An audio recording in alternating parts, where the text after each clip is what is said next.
नमस्कार दोस्तों, स्वागत है आपका बुक बाइट में। यहाँ हम आपके लिए लाते हैं दुनिया की सबसे मशहूर और बेहतरीन किताबों के सारांश, वो भी आसान और रोचक अंदाज में। अगर आपको पढ़ने का शौक है लेकिन समय कम मिलता है, तो यह चैनल आपके लिए ही है। यहाँ आपको हर बड़ी किताब की सीख, कहानियाँ और मुख्य बातें छोटी छोटी वीडियो में मिलेंगी। चाहे वो रिच डैड पुअर डैड जैसी फाइनेंशियल बुक हो, the power of subconscious mind जैसी मोटिवेशनल बुक, या फिर कोई और बेस्ट सेलर, सब कुछ मिलेगा यहीं। तो दोस्तों, अगर आप भी चाहते हैं हर महान किताब का सार अपने जीवन में उतारना, तो चैनल को अभी सब्सक्राइब करें, वीडियो को लाइक और अपने दोस्तों के साथ शेयर करना न भूलें। बेल आइकन जरूर दबाएं ताकि हमारी हर नई वीडियो आप तक सबसे पहले पहुंचे। चलिए शुरू करते हैं आज की बुक की अद्भुत यात्रा। आज हम जिस किताब का सारांश लेकर आए हैं उसका नाम है संभोग से समाधि तक। यह पुस्तक ओशो आचार्य रजनीश द्वारा लिखी गई अत्यंत गहन और विवादास्पद कृति है, जो मनुष्य के भीतर स्थित ऊर्जा, विशेष रूप से काम ऊर्जा, सेक्सुअल एनर्जी के परिवर्तन और रूपांतरण के माध्यम से आध्यात्मिक उत्कर्ष की यात्रा को समझाती है। संभोग से समाधि तक केवल एक पुस्तक नहीं, बल्कि यह जीवन की गूढ़तम प्रक्रियाओं को वैज्ञानिक दृष्टि से समझाने वाला आध्यात्मिक प्रयोग है। ओशो का दृष्टिकोण। ओशो इस पुस्तक की शुरुआत में बताते हैं कि समाज ने सेक्स, संभोग को पाप बना दिया है, जबकि यही ऊर्जा मनुष्य के भीतर की सबसे मूल और शक्तिशाली ऊर्जा है। इसे नकारने या दबाने से मनुष्य की चेतना खंडित हो जाती है। ओशो कहते हैं, जिस ऊर्जा से जीवन उत्पन्न होता है, वही ऊर्जा जब सही दिशा में प्रवाहित होती है तो समाधि का कारण बनती है। वे यह भी स्पष्ट करते हैं कि वे संभोग को केवल शारीरिक क्रिया नहीं, बल्कि जीवन ऊर्जा का उद्गम स्रोत मानते हैं। इसे नकारने से व्यक्ति आधा अधूरा रह जाता है, लेकिन इसे समझ लेने से वही ऊर्जा व्यक्ति को दिव्यता की ओर ले जाती है। काम ऊर्जा का रहस्य। ओशो के अनुसार सेक्स ऊर्जा सबसे बुनियादी है। हर सृजनात्मक कार्य का मूल यही है, चाहे वह कला हो, कविता, संगीत या अध्यात्म। फर्क केवल दिशा का होता है। वे कहते हैं कि जब यह ऊर्जा केवल शरीर के स्तर पर उपयोग होती है तो वह संभोग रहती है, किंतु जब यह ऊपर उठती है तो प्रेम, करुणा और अंततः समाधि बन जाती है। ऊर्जा का यह रूपांतरण स्वतः नहीं होता, इसके लिए जागरूकता और ध्यान की आवश्यकता होती है। ओशो इसे ऊर्जा का वैज्ञानिक रूपांतरण कहते हैं। दमन और विकृति। समाज ने नैतिकता और धर्म के नाम पर काम ऊर्जा को दबाने की शिक्षा दी है।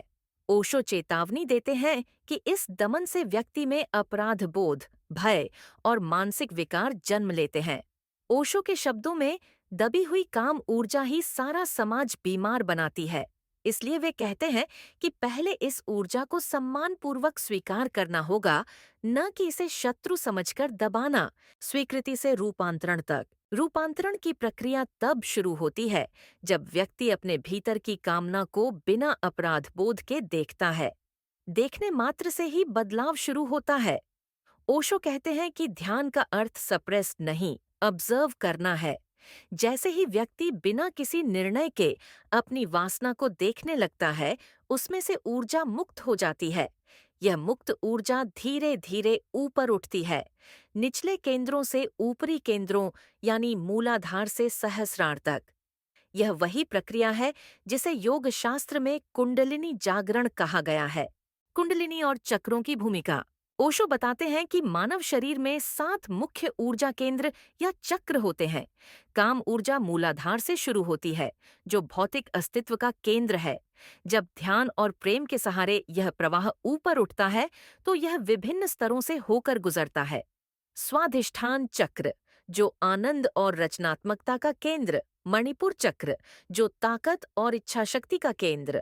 अनाहत चक्र, जो प्रेम, करुणा और संतुलन का केंद्र। विशुद्धि चक्र, जो अभिव्यक्ति और सत्य का केंद्र। आज्ञा चक्र, जो बोध और दृष्टि का केंद्र। सहस्रार चक्र, जो समाधि का द्वार, ऊर्जा का परम रूप। संभोग से समाधि की यात्रा वास्तव में इसी आरोहण की यात्रा है।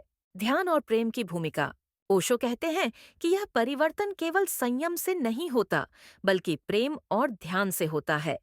यदि व्यक्ति ध्यान में गहरा उतर जाए तो काम ऊर्जा स्वयं प्रेम में बदल जाती है। प्रेम का गहरा अनुभव इतना शक्तिशाली होता है कि शरीर की इच्छाएं अपने आप शांत हो जाती है। वे समझाते हैं कि संभोग तभी पवित्र बनता है जब उसमें प्रेम और ध्यान की उपस्थिति हो। विवाह और संबंधों पर दृष्टि। ओशो परंपरागत विवाह को सामाजिक बंधन मानते हैं जो दो व्यक्तियों को स्वतंत्रता से वंचित करता है। वे मानते हैं कि यदि संबंध प्रेम और जागरूकता पर आधारित हों तो वही सच्चा मिलन है। उनके अनुसार किसी रिश्ते में केवल शरीर का नहीं बल्कि आत्मा का मिलना आवश्यक है। जब दो आत्माएं पूर्ण स्वीकृति में मिलती हैं, तभी संभोग का रूपांतरण समाधि में संभव है। सेक्स से ध्यान की ओर। ओशो कहते हैं कि यदि ध्यानपूर्वक और जागरूक होकर व्यक्ति अपनी यौन ऊर्जा के अनुभव में उतर जाए, तो वह क्षणिक आनंद एक झलक देता है, उस पूर्णता की जिसे वे समाधि कहते हैं। यह अनुभव बीज की तरह है। यदि वही चेतना ध्यान में स्थिर हो जाए तो उसे बार बार शरीर के सहारे खोजने की आवश्यकता नहीं रहती। इस अवस्था में व्यक्ति सेक्स से मुक्त हो जाता है। तब ऊर्जा ऊपर उठकर ध्यान का रूप ले लेती है। दमन बनाम रूपांतरण। ओशो बार बार सावधान करते हैं कि केवल संयम या दमन से यह यात्रा संभव नहीं। वे कहते हैं, दमन आपको पाखंडी बनाता है, रूपांतरण आपको मुक्त करता है। इसलिए वे ध्यान, संगीत, नृत्य और साक्षी भाव को काम ऊर्जा को स्वस्थ रूप से प्रवाहित करने के उपाय बताते हैं। एक स्वस्थ व्यक्ति ही अपने भीतर की ऊर्जा का सदुपयोग कर सकता है। बीमार, अपराध बोध से भरा व्यक्ति केवल विकृति पैदा करेगा। ऊर्जा का उच्चतम उपयोग समाधि। जब सारी ऊर्जा ऊपर उठ जाती है तो व्यक्ति समाधि में प्रवेश करता है। यह अवस्था पूर्ण मौन और आनंद की होती है, जिसमें न शरीर रहता है न मन, केवल अस्तित्व का चेतन अनुभव। ओशो इसे ऊर्जा का विस्फोट कहते हैं, जहां बूंद सागर में विलीन हो जाती है। यह कोई बाहरी उपलब्धि नहीं, बल्कि आंतरिक परिवर्तन की पराकाष्ठा है। संभोग की ऊर्जा का परम रूपांतरण। ओशो का व्यावहारिक संदेश। ओशो किसी साधारण नैतिक उपदेशक की तरह नहीं बोलते। वे मनोविज्ञान और विज्ञान दोनों का उपयोग करते हैं। वे कहते हैं कि ध्यान करो, अपने शरीर को समझो, प्रेम को स्वीकारो, ऊर्जा को न दबाओ। धीरे धीरे शरीर और मन के बीच संघर्ष मिट जाएगा। तब सेक्स एक द्वार बन जाता है, अंदर जाने का, जागरूक होने का। उनका संदेश स्पष्ट है। धार्मिकता न दमन है न भोग। धार्मिकता का अर्थ है संतुलन और सजगता।